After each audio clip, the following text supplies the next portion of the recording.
ఇండియాలో WhatsApp, Insta, Facebook వంటి meta service సేవలు నిలిచిపోతాయా అంటే నిన్న మొన్నటి వరకు అవును అనే సమాధానం వినిపించింది. కానీ తాజాగా ఈ ప్రశ్నలకు కేంద్ర ఎలక్ట్రానిక్స్ అండ్ ఇన్ఫర్మేషన్ టెక్నాలజీ మంత్రిత్వ మంత్రి అశ్విని వైష్ణవ్ క్లారిటీ ఇచ్చారు. వాట్సాప్ గాని, వాట్సాప్ మాతృ సంస్థ మెటా గాని భారత్లో తమ సేవలను విరమించుకుంటున్నట్లు ప్రభుత్వానికి ఎలాంటి సమాచారం ఇవ్వలేదని పేర్కొన్నారు. అలాంటి ఆలోచనలో ఉన్నట్లు ప్రభుత్వానికి వాట్సాప్ యాజమాన్యం ఇప్పటివరకు చెప్పలేదని స్పష్టం చేశారు. యూజర్ల వివరాలను తెలియజేయాలని ప్రభుత్వం ఇచ్చిన మార్గదర్శకాల వల్ల భారత్లో తమ సేవలను నిలిపివేయాలని వాట్సాప్ నిర్ణయించుకుందని గత కొంతకాలంగా ప్రచారం జరుగుతోంది. దీనిపై రాజ్యసభలో ఓ ఎంపీ వివరణ కోరగా ఆయన ప్రశ్నకు సమాధానంగా సమాచార శాఖ మంత్రి అశ్విని వైష్ణవ్ లిఖితపూర్వక సమాధానమిచ్చారు.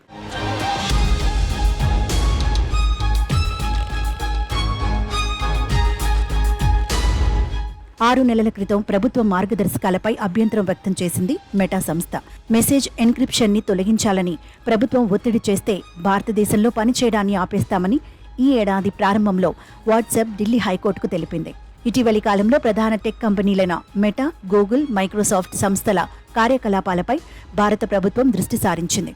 జనవరి నుంచి జూన్ వరకు మొత్తం 70,612 కంటెంట్ టేక్ డౌన్ రిక్వెస్ట్లు మెటా సంస్థకు భారత ప్రభుత్వం పంపింది. ఇందులో 63,586 లీగల్ ప్రాసెస్ రిక్వెస్ట్లు కాగా మిగిలినవి అత్యవసరంగా తక్షణమే తొలగించాల్సిన కంటెంట్ కావడం గమనార్హం. వాట్సాప్ సేవలను భారత్లో 400 మిలియన్ల యూజర్లకు పైగా వినియోగించుకుంటున్నారు.